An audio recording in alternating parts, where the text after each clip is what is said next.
기도하겠습니다.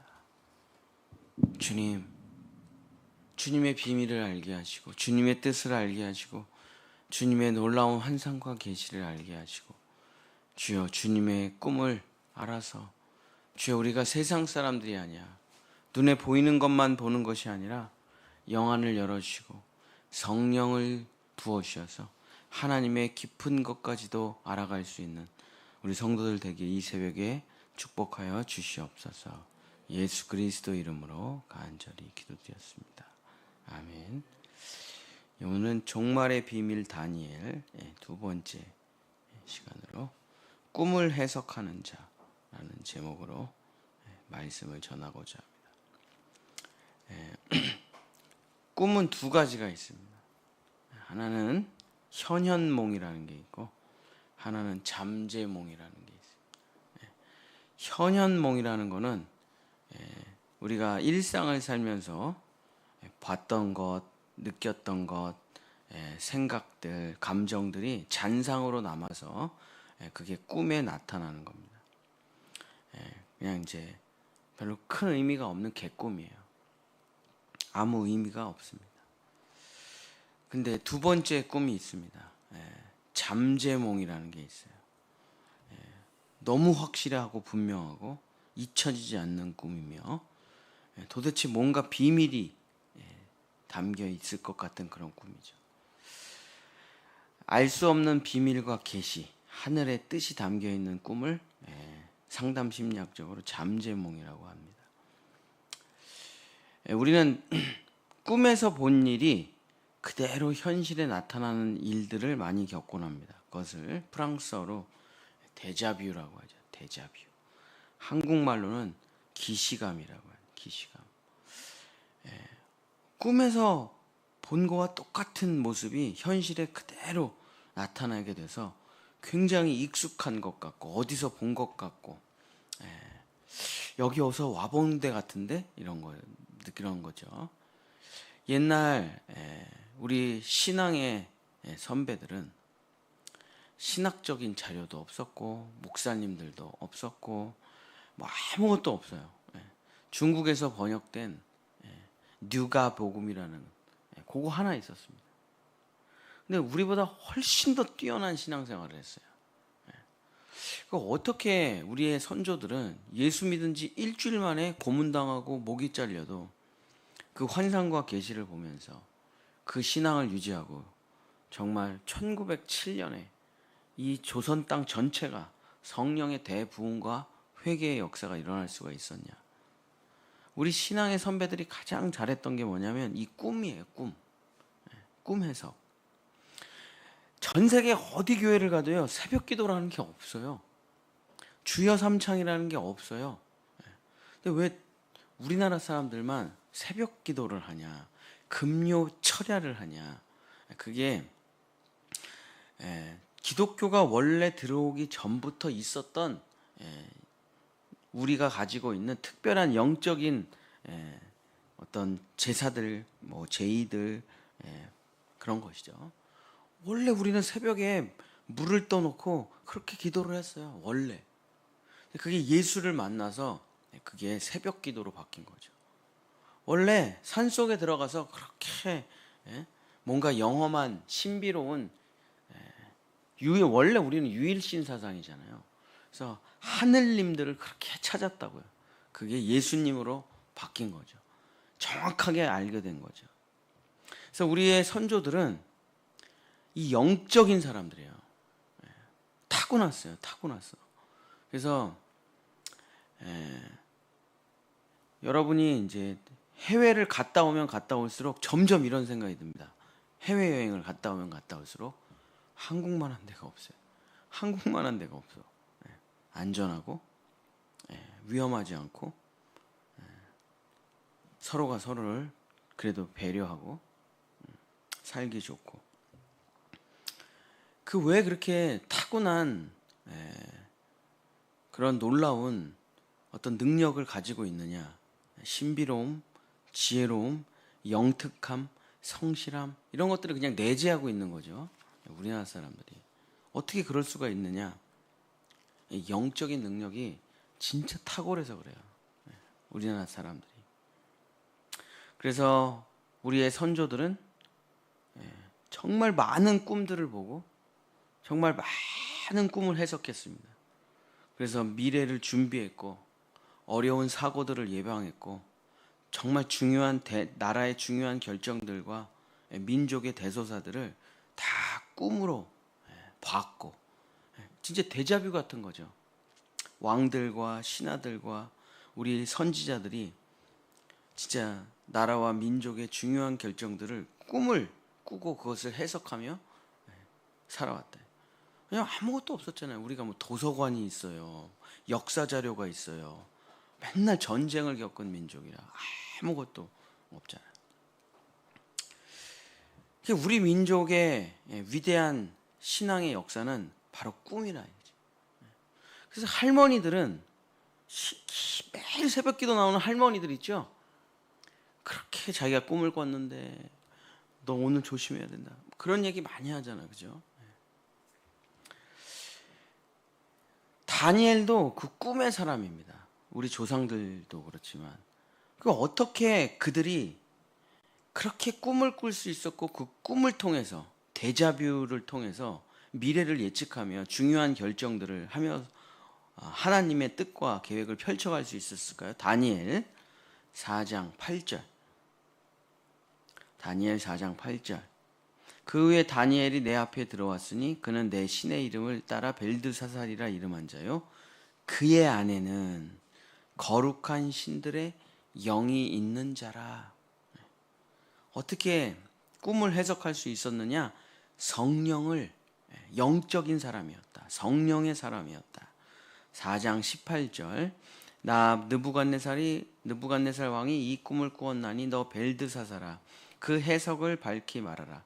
내 나라 모든 지혜자가 능히 내게 그 해석을 알게 하지 못하였음이나 오직 너는 능히 하리니 이는 거룩한 신들의 영이 내 안에 있습니다.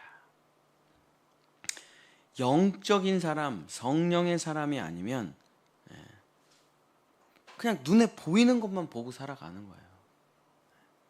하나님의 나라를, 미래를, 환상과 계시와 비전을, 꿈을 보지를 못하는, 꿈을 꿔도 그게 무슨 뜻인지 몰라서 그냥 또 땅에 보이는 것만 가지고 살아가는.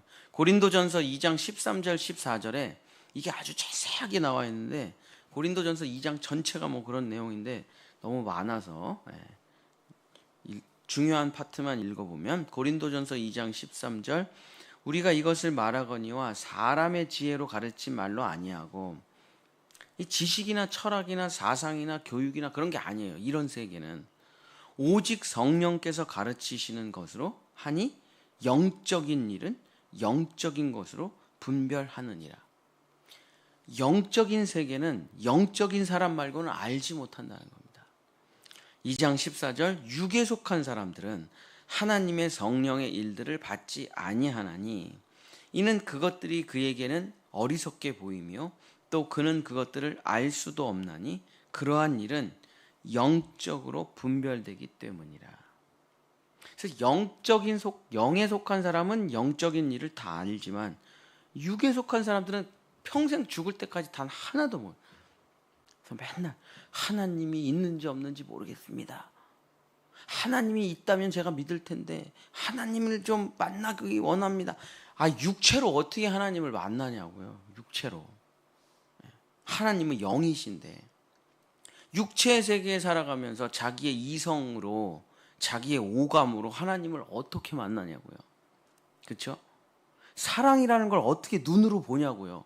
사랑을 눈으로 보여주면 내가 할 수 있어. 좀 어떻게 사랑을 눈으로 보여줘요. 영원히 불가능한 도전이죠. 하나님을 볼 수 있다면, 하나님을 만질 수 있다면 내가 하나님을 만난다면 믿겠습니다. 영으로밖에 못 만난다니까요. 어떻게 하나님을 손으로 만집니까? 어떻게?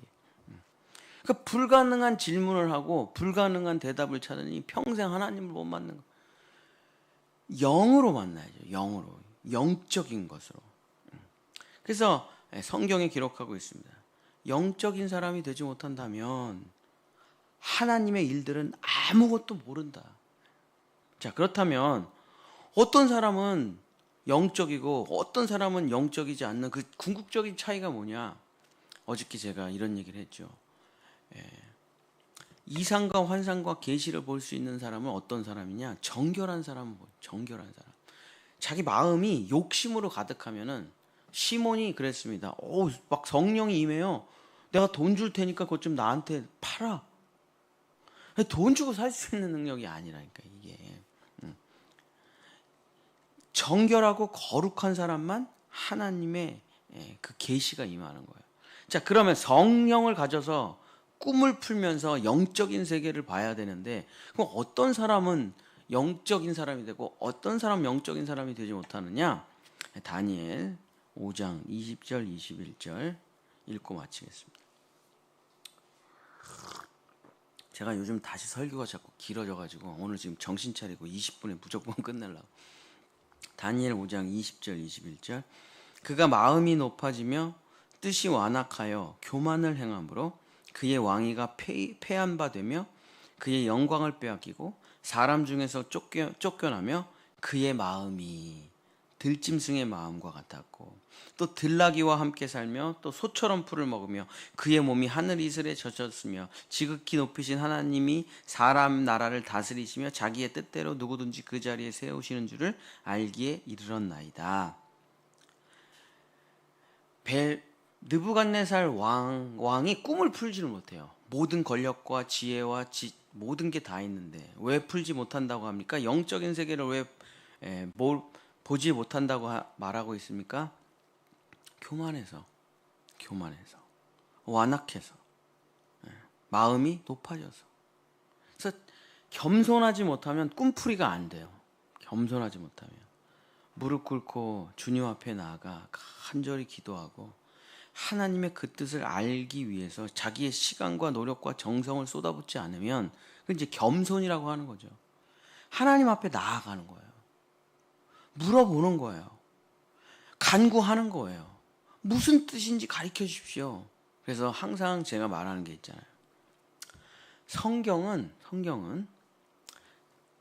모든 성경은 시간의 락이라는 게 있다고.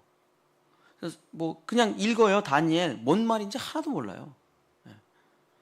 근데 이 다니엘을 그러면 어떻게 풀어낼 수 있냐? 요한계시록, 에스겔 어떻게 풀어낼 수 있냐? 그 말씀을 얼마나 묵상하냐 이거 그 사람이 그 말씀을. 자, 성경을 읽었습니다. 무슨 말인지 모르겠어요. 모르겠는데 하고 그 말씀을 여러분 얼마나 생각하십니까? 20년짜리 말씀이 있어요. 20년짜리. 1분짜리 말씀도 있어요. 읽으면 그냥 알겠는 것도 있어요. 그런 3일짜리 말씀도 있고 1년짜리 말씀도 있고 50년짜리 말씀도 있어요. 너가 죄인이다 이 말씀이 몇 년짜리입니까? 너가 죄인이다 40년짜리예요. 40년짜리. 그거 너가 죄인이야 너 죽으면 지옥 가 그거 깨닫는데 그걸 믿는데 얼마나 걸리겠습니까? 40년 걸린다니까. 그게 쉬운 말이 아닙니다. 절대로. 그게 다 하나님의 말씀에는 시간이라는 게 걸려 있어요. 그래서 얼마나 그 말씀을 사모하면서 얼마나 그 말씀을 붙들면서 얼마나 간절하게 그 말씀을 풀기 위해서 얼마나 겸손하게 나아가느냐. 여기가 키워드입니다. 여기가. 뭐 그까짓 거 뭐. 하나님 앞에 겸손하게 나아가지 않으면 성경 백날 읽어도 무슨 말인지 하나도 몰라요. 그냥 도덕책이에요. 아니면은 뭐 그냥 역사책이에요. 아니면 전설이에요. 아니면 동화예요. 뭔 말인지 하나도 몰라요. 마치 자기가 꿈을 꿨는데 이게 도대체 무슨 꿈인지를 모르는 거와 똑같은 거예요. 그러니 평생 세상에 빠져서 세상 사람들하고 똑같이 살아갈 수밖에 없는 안타까운 삶을 살아간다.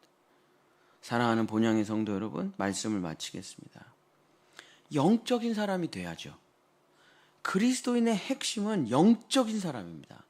마음은 세상 사람들이 더 착한 사람들 많고 육체로 건강하고 이쁜 사람들, 세상 사람들 얼마나 화려하고 멋있는지. 그리스도인의 가장 큰 능력은 영적인 능력이에요. 환상과 비전, 그리고 특별히 하나님께서 여러분 개인에게만 주시는 꿈, 꿈, 그걸 어떻게 풀어낼 수 있느냐? 진정으로 마음을 낮추고 하나님 앞에 겸손하게 나아가는 사람이 성령을 받는 사람이요, 모든 하나님의 비밀을 아는 사람입니다. 두렵고 떨리는 마음으로 주님의 성전에 올라와 다니엘이 하루에 3번 기도하듯이 정말 간절히 기도하는 사람은 하나님께서 모든 것을 풀어주실 것입니다.